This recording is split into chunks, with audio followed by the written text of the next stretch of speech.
think that this vlog was going to be a pleasant little endeavor, a journey into what my Labor Day weekend was like and how much of a good time I had. Well, I thought the same thing too, except starting now, this video is shit.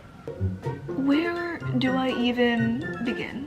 Well, the first few moments of this video that you witnessed, they were pretty much the only good times that I had during my Labor Day weekend. A little preface before we go into the whole weekend. I planned on visiting my uncle with my father, and we were gonna drive up to upstate New York to go visit him and my aunt and my cousin. No problems, nothing. Alright, so my father, before we embark on our journey, decides to put antifreeze in his radiator. As he's putting the antifreeze in, he drops the cap into his engine. So he's rummaging in the engine, and what does he find in his engine but an aerosol can of starter fluid in the damn engine, which was left in there by our mechanic. If you're watching this, thank you for trying to frickin' kill us. What the f?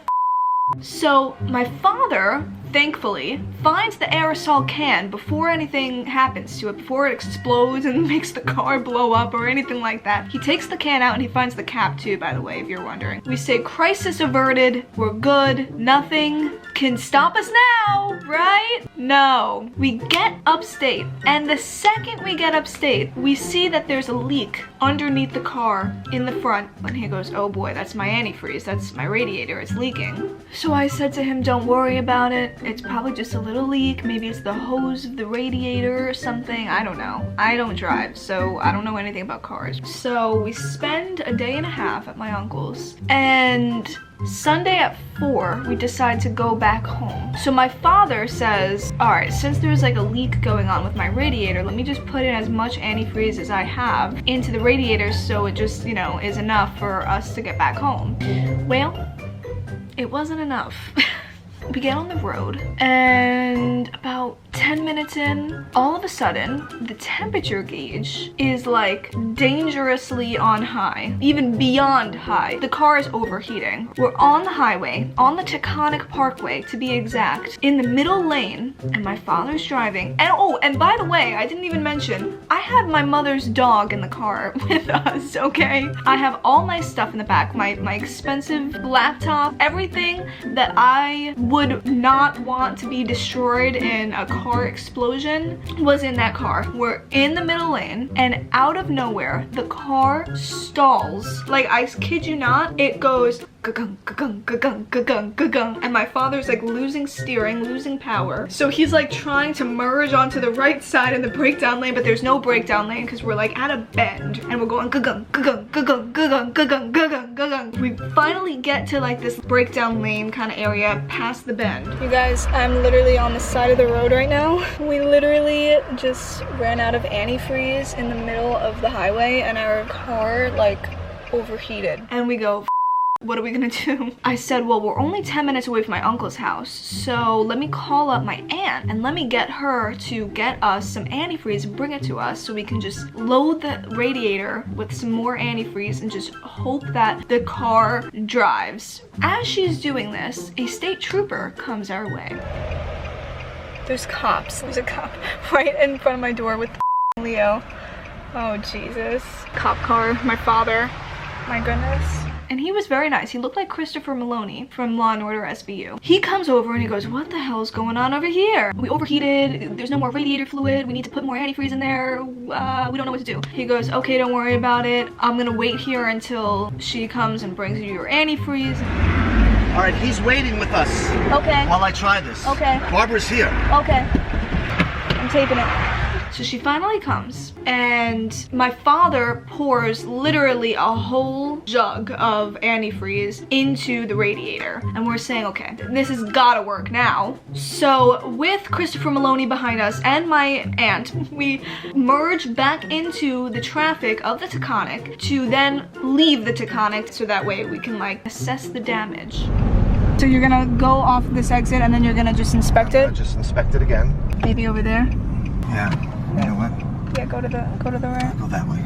At this point, as we're pulling into the exit of the Taconic, the car is smoking up. You know, I always see that, like, the car smoking up followed by an explosion. And I always think smoke equals the car is gonna explode. So I'm freaking out. I have the dog in my hand. I'm taping this whole thing, thinking at least this will give me good content. We pull over to the side and it's smoking up and we're saying, well, maybe it's because my father like poured the antifreeze all over the engine by accident because it was kind of hard for him to do it without a funnel. So we're assessing the damage. We don't see anything like out of place in the engine or in the hood of the car. So we're thinking, you know, let's just try it out. Do you see any dripping? I don't see any dripping now. You want to try this? I guess so. We say goodbye to my aunt, and Christopher Maloney is gone at this point. We pull back onto the Taconic, and what happens 5 minutes later? The car smokes up, stalls, overheats, and we gotta go back on the breakdown lane. We stalled again. Not good, not good. So now we're saying, okay, there's no way at this point for us to get back home on our own, so we're gonna have to figure a way to get towed from upstate New York back to New York City. You know how expensive and long of a journey that is? It's long and expensive, okay? What we end up doing is we call up State Farm, which is our insurance company, and we say, listen, we're on the side of the frickin' Taconic. You gotta come get us, help us out, please. And apparently, the Taconic Parkway, you can't get towed if you're on the Taconic or even like on an off-ramp or an on-ramp kind of a thing. You need to get off the damn Taconic in order to get towed. So we call up the state troopers and we say, listen, we're trying to get towed from State Farm, but they won't come get us on the Taconic. So can you tow us to at least take us off the Taconic? And we were hoping that maybe they would be able to take us back to New York City as well. They end up coming and it was like, good news, we can take you off the Taconic. Bad news, we can't take you back to New York City. You can't take us. We'll call up State Farm now. Alright, here we go. So we use the state trooper tow guys to get off the Taconic, and now we're like literally at this weird intersection in the middle of nowhere. It's dark, there's no lighting, there's no street lamps, nothing. At this point it's like starting to get dark. I think it was like around 8 p.m. and we're like on the side with the dogs and all our stuff in the back, and to our right is literally just woods. So we call up State Farm again. We're like, please tow us. Now we're at this location. So now we're back on the phone with State Farm trying to get a guy to tow our car, and I have no clue when this is gonna come. And then they go, oh, and by the way, because it's such a long distance, you need to pay like an extra distance fee of $94, which actually wasn't that bad in the grand scheme of things. Like, I thought it was gonna be much more, but still, it was just like, oh, and they also say because of COVID, the tow truck guy can't bring us onto the truck. And then I say on the phone, I go, so how am I getting home? And they go, well, you have to take an Uber. And I said, are you gonna reimburse me for that Uber? And they said, no.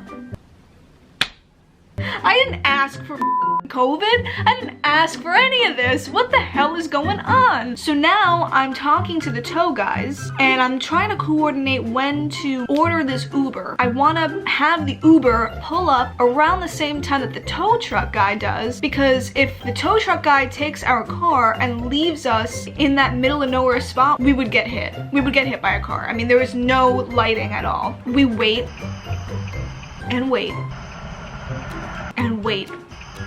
I call up the tow truck company and I go, listen, is this guy close? Because I want to order this Uber. Is he 10 minutes away? They go, yeah, 10 minutes away. I promise he'll come there in 10 minutes. So I order the Uber, thinking that he's gonna be there in 10 minutes. And literally right as I order the Uber and my credit card is charged, the tow guy calls us up and goes, hey, listen, man, I'm like about 30 minutes away. I'm kind of backed up. I was in Pennsylvania. And I go, you've got to be kidding me? So I have to cancel the Uber, and meanwhile the Uber guy is now here. He pulled up as I canceled, and I felt so bad for him. His name was Gene. So Gene, if you're watching somehow, some way, I'm so sorry, but I ended up having to pay a fee anyway, like 11 bucks for canceling, but whatever. Finally, Joey, the tow truck guy, comes to our rescue and tows our truck, and it's now 11 something. I have to call up another Uber, get another guy to come, and I think around 12:30 is when I ended up arriving back home. I'm finally home. It's 12:12 right now. 12:12, and we're finally back home. Finally!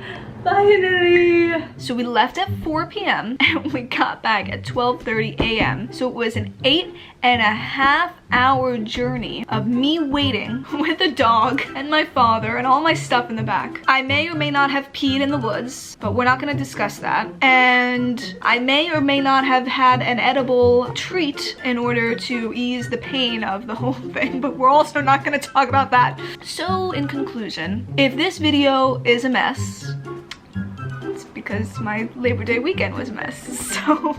Oh, I didn't even mention, hold on, wait, this video's not over. This video's not over. Because after the fact, right, after we came back and everything like that, we called the mechanic that left the aerosol can in the engine, and the guy says, "Oh no, that's not, I didn't leave that in there. I don't even use starter fluid." "Oh, no, me leaving an aerosol can in your car? No."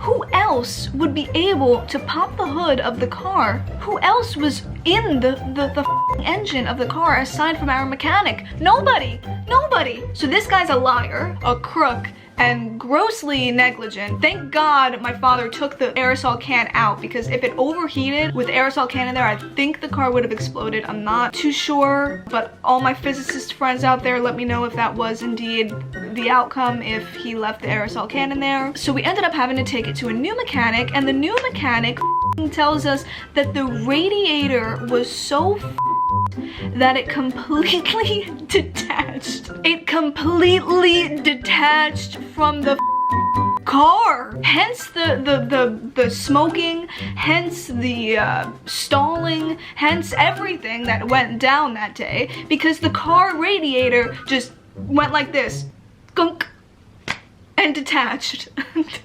My theory is that the aerosol can rattled inside the engine and up the radiator, which is what caused the leak, which is then what caused the thing to detach from the damn car. So you tried to kill us, and you fucked up our radiator and almost had the car blow up. Thank you.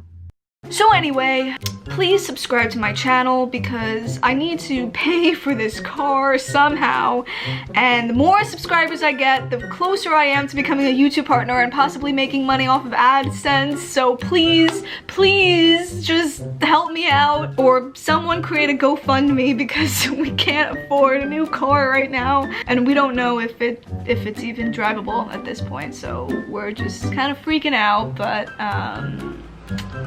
yeah, so thanks for watching, and hopefully your Labor Day weekend was a lot better than mine. That's all I really have to say. I'm not a LaCroix boy, I'm a Schweppes bitch. So long, have a good one. Don't take your car to mechanics that leave aerosol cans in your engine, and I'll see you next week.